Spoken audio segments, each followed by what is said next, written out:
বিসমিল্লাহির রহমানির রহিম। স্বাগত জানাচ্ছি আমার চ্যানেলে। আমি মোহাম্মদ আসিফ ইসলাম, প্রভাষক অর্থনীতি, কুষ্টিয়া সরকারি কলেজ। তো আজকে আমরা আলোচনা করব ইনফ্লেশন বা মুদ্রাস্ফীতি কাকে বলে সেটা নিয়ে, আর মুদ্রাস্ফীতি কিভাবে হিসাব করা হয়, স্পেসিফিক্যালি বাংলাদেশে কিভাবে মুদ্রাস্ফীতি হিসাব করা হয়। তো মুদ্রাস্ফীতির হিসাব আপনারা দেখতে গেলে বাংলাদেশ ব্যুরো অফ স্ট্যাটিস্টিক্স যে মুদ্রাস্ফীতি হিসাব বের করে তার ওয়েবসাইটে গেলে আপনারা মুদ্রাস্ফীতির ইয়েটা দেখতে পারবেন, মুদ্রাস্ফীতি কত, কোন মাসে কত হচ্ছে, সেটা আমি আমার ভিডিওর ফার্স্ট কমেন্টে দিয়ে দিব। এবং বাংলাদেশ ব্যাংকের ওয়েবসাইটে গেলেও পয়েন্ট টু পয়েন্ট এবং মান্থলি এভারেজ দুইটা ইনফ্লেশন দেখতে পাবেন। দেখেন জুলাইতে ছিল 7.48, সেপ্টেম্বরে 6.96।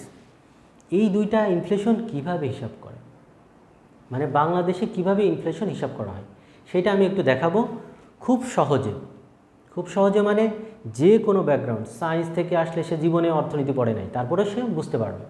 তো সবার জন্য প্রযোজ্য এমন একটা ভিডিও আমি তৈরি করেছি।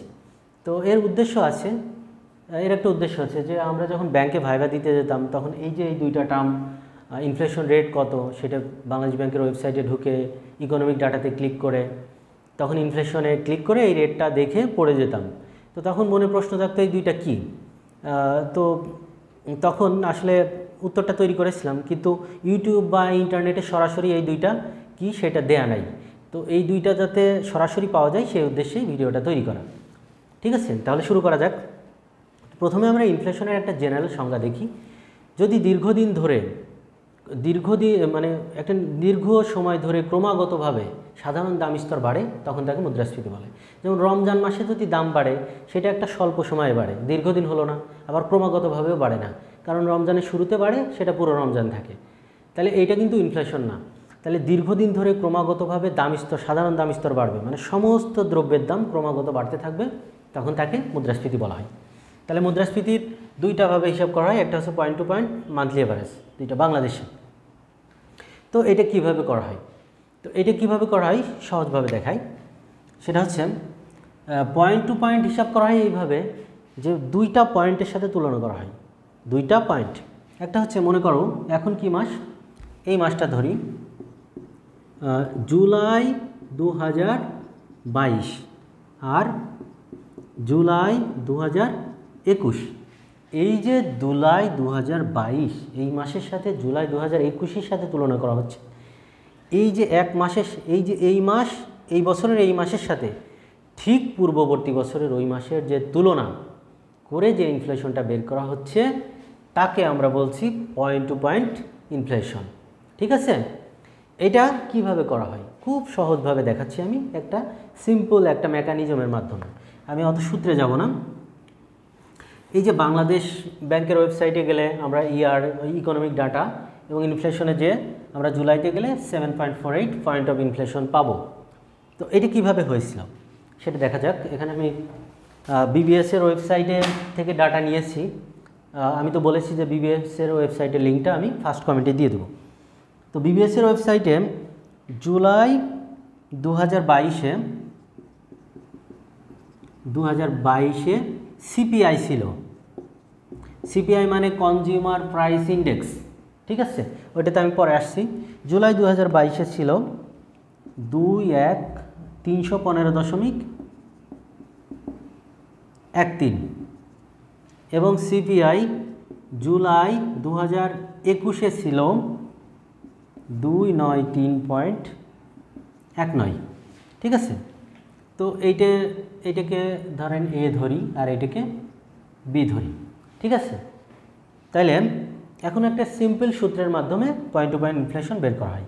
সেটা হচ্ছে এ বিয়োগ বি বাই বি গুণ 100। ঠিক আছে, এ বিয়োগ বি বাই বি গুণ 100, এটা হচ্ছে কি হবে ইনফ্লেশন। ঠিক আছে, এ মানে এই বছরের যে এই পয়েন্টে যে সিপিআই বা কনজিউমার প্রাইস ইন্ডেক্স বা ভোক্তা মূল্য সূচক কত 315.13, এর সাথে বিয়োগ করব বিগত বছরের ঠিক জুলাই মাসে যে কনজিউমার প্রাইস ইন্ডেক্স ছিল 291.19 ভাগ দিব বি, মানে বিগত বছরের এই সময়ে যে সিপিআই ছিল গুণ 100। তাহলে এটা থেকে এটা প্রথমে বিয়োগ দিতে হবে, তারপরে যে রেজাল্ট আসে সেই রেজাল্টকে আমরা এটা দিয়ে ভাগ দিব। ভাগ দেওয়ার পর তার সাথে 100 গুণ করলে আমাদের উত্তর আসবে 7.48। তো এইভাবে আমাদের point to point inflation calculate করা হয়। তো বিবিএসের যে আমি লিঙ্কটা দিব সেখানে একেবারে প্রত্যেকটা মাসেই কিভাবে ডাটা দেওয়া আছে ইনফ্লেশন, মানে general price level, food inflation, তারপরে হাউজহোল্ড ইনফ্লেশন, প্রোডিউসার ইনফ্লেশন, বিভিন্ন সব রকম দ্রব্যের দাম কীভাবে বেড়েছে সব কিছু ডাটা ওখানে দেওয়া আছে। তো সেখান থেকে আসলে এইভাবে ইনফ্লেশন রেটটা ক্যালকুলেট করা হয়। যেমন এখন 2022-এর সেপ্টেম্বরের ইনফ্লেশন রেট হচ্ছে 9.10। তাহলে 2022-এর সেপ্টেম্বরের সাথে 2021-এর সেপ্টেম্বরের তুলনা করে এইভাবে ইনফ্লেশনটা ক্যালকুলেট করা হচ্ছে। এখন হয়তো মনে প্রশ্ন আসছে যে এই সিপিআইটা কি, কনজিউমার প্রাইস ইন্ডেক্স, এই জিনিসটা আসলে কি? এই যে 315.13 বেরোলো বা 291.19 বেরোলো, এটা কি জিনিস? এটা আসলে একটা বাস্কেট অফ গুডস, মানে এক ঝুড়ি পণ্যের দাম কত, দাম সূচক কত, সেটাই হচ্ছে কনজিউমার প্রাইস ইন্ডেক্স। তো এটাও আমি একটু, আচ্ছা এটা আমি পরে আসছি, আগে মান্থলি এভারেজ কি সেটা একটু দেখাই। তো মান্থলি এভারেজটা হচ্ছে বিগত 12 মাসের যে ইনফ্লেশন, সেই ইনফ্লেশনের একটা গড়। বিগত 12 মাসের ধরে নিন পয়েন্ট টু পয়েন্ট ইনফ্লেশনই যেটা, সেইটার 12 মাসের যে গড়, সেটাকে বলা হয় মান্থলি এভারেজ। এটা আসলে detail long term trend detail long term trend in price level and cost of living জানার জন্য মান্থলি এভারেজটা করা হয়। তো মান্থলি এভারেজটা আমি একটু বিস্তারিত বলি। সেটা হচ্ছে, আমি একটা ডাটা নিয়েছি, সেই ডাটাটা একটু দেখাচ্ছি। মনে করেন জানুয়ারি, ফেব্রুয়ারি, মার্চ,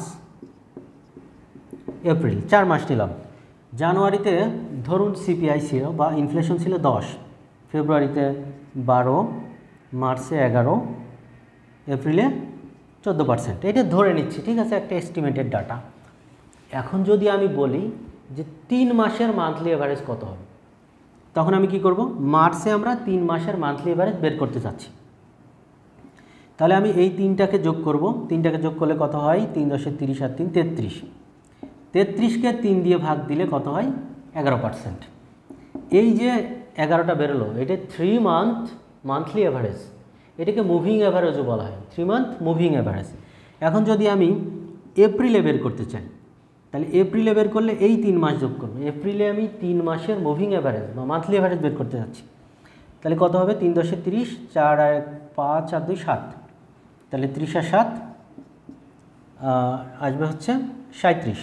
37কে 3 দিয়ে ভাগ দিলেন, এটাকে আসবে 3 × 12 = 36, 3 × 12 = 36, 1 আসলে 12.3, এরকম 12.33 এরকম। তাহলে এই যে 12.33 আসলো, এটা 3 মান্থ মুভিং অ্যাভারেজ।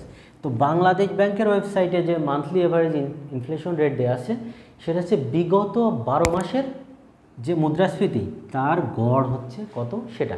তো এটা জুলাইতে ছিল 6.96। তো যদি সেপ্টেম্বরে করা হয়, তাহলে সেপ্টেম্বরের আগের 12 মাসের যে মান্থলি অ্যাভারেজ, সেটা যদি সেপ্টেম্বরের পর অক্টোবরে এই মাসে একটা বেরোবে, যে রেটটা বেরোবে, সেটা হচ্ছে অক্টোবরের আগের যে 12 মাস, সেই 12 মাসের মান্থলি অ্যাভারেজ বা মুভিং অ্যাভারেজ। ঠিক আছে, এইভাবে আসলে মান্থলি অ্যাভারেজ আর point to point inflation calculate করা হয়। তো এটাও আসলে কীভাবে করা হয়, উদাহরণ দিলে মনে করেন যে সেপ্টেম্বরে 6.96, তার আগের মাসে 7.00, তার আগের মাসে 9.20, তার আগের মাসে 5.20। এই যে 4টা যোগ করলাম, এভাবে 12টা ইনফ্লেশন হবে। সেই 12টাকে যোগ করে 12 দিয়ে ভাগ করে যেটা পাওয়া যাচ্ছে, সেটা হচ্ছে সেপ্টেম্বর এবং সেপ্টেম্বরের আগের 12 মাসের যে ইনফ্লেশন, সেটার একটা গড়। এভাবে মান্থলি এভারেজ হিসাব করা হয়। তো এখন হয়তো কারোর প্রশ্ন আসতে পারে, সিপিআই কি, কনজিউমার প্রাইস ইন্ডেক্স। যারা এর একটু ডিটেলসে ডিপে যেতে চাই, তাদের জন্য আমি একটা ছোট্ট সূত্র দেখাবো যে কিভাবে সিপিআই বের করা হচ্ছে। ওই যে আমি এর আগে ডাটা দেখালাম যে জুলাইয়ের আগে হচ্ছে জুলাই 2022-এ সিপিআই হচ্ছে 315.13।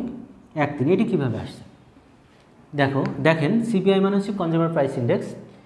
তো এখানে আমি ছোট্ট কিছু জিনিস এখানে নিয়েছি। এটা হচ্ছে চাল, এটা হচ্ছে আলু, এটা হচ্ছে লবণ, আর এটা হচ্ছে তেল। দেখেন চাল আমি হচ্ছে 2021 সালের মনে করেন যে জুলাই মাসে 2021 সালের জুলাই মাসে কত কেজি খেয়েছি, এটা এই লাইনটা হচ্ছে কেজি, এই লাইনটা কেজি। চাল জুলাই মাসে 2021 সালে খেয়েছি 30 কেজি, দাম ছিল 50 টাকা। আলু খেয়েছি 10 কেজি, লবণ খেয়েছি 2 কেজি, তেল খেয়েছি কত 10 কেজি, আর দাম ছিল এত। এটাকে স্ট্যাটিস্টিক্সের ভাষায় বললে এটা Q0 মানে পরিমাণ 0, আর এটা দাম P0 ধরা হয়। এটাকে ভিত্তি বছর বলা হয়, ভিত্তি বছরের সাপেক্ষে।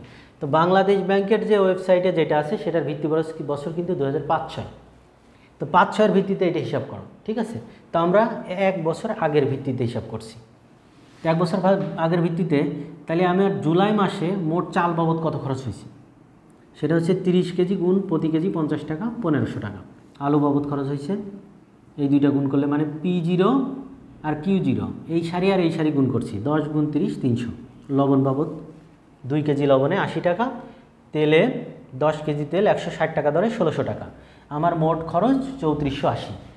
তো এই যে বাংলাদেশ ব্যাংকের যেটা হিসাব করা হচ্ছে সেটা একটা বাস্কেট অফ গুডস, মানে আমার বছরে যত পণ্য আমি ব্যবহার করি প্রায় 350 মতো পণ্য, আমি জানি না এক্স্যাক্টলি, তবে মোরালেস 320টা মতো পণ্য নিয়ে হিসাব করা হয়। সেই পণ্যের টোটাল যে দাম সেটা 2005 সালে কত ছিল এবং 2022 এসে কত হয়েছে।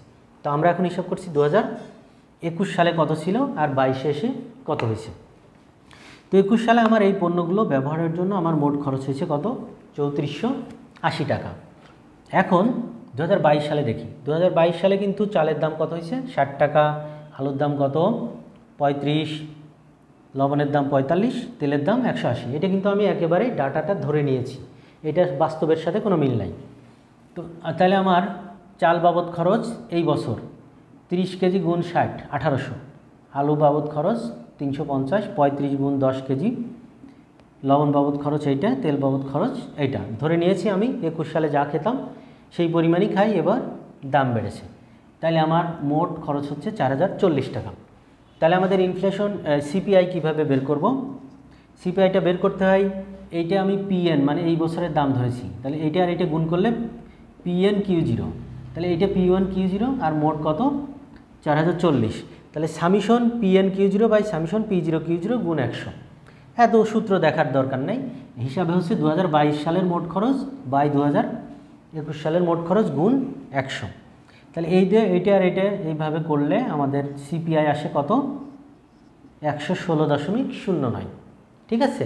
তো এইটা আসলে আমরা ধরেছিলাম 2005 সালে কত কেজি খেতাম আর দাম কত, সেইটার সাপেক্ষে 2022 সালে কত কেজি খাচ্ছি আর দাম কত আর কত মোট খরচ কত হচ্ছে। এটা আসলে কত কেজি খাচ্ছি, খাওয়াটাও চেঞ্জ হওয়ার একটা সূত্র আছে, ঠিক আছে, সেইভাবে সিপিআই বের করা হয়। তো এইভাবেই এই জন্যই আসলে আমাদের সিপিআইটা এই এত কম না এসে একটু বেশি আসছে, কারণ এটা আমরা 2005 সালের সাপেক্ষে হিসাব করছি। তো এইভাবে আসলে কনজিউমার প্রাইস ইন্ডেক্স বের করা হয়, সেইটার সাপেক্ষে গত বছরে ঠিক এই সময় কনজিউমার প্রাইস ইন্ডেক্সের তুলনা করে এই দুইটা ইনফ্লেশন বের করা হয়। তো এভাবে আসলে বাংলাদেশে ইনফ্লেশন হিসাব করা হয়। তো এই হিসাবটা মোটামুটি অ্যাকুরেট, এটা নিয়ে কোনো ডাউট নাই, ঠিক আছে। তারপর অনেকে হয়তো প্রশ্ন তুলতে পারে, স্ট্যাটিস্টিক্যালি কিছু ভুল থাকে, তবে হিসাবটা মোটামুটি ঠিকই আছে। তো ভিডিওটা যদি ভালো লাগে তাহলে অবশ্যই সাবস্ক্রাইব, লাইক, শেয়ার করার অনুরোধ রইল। ধন্যবাদ।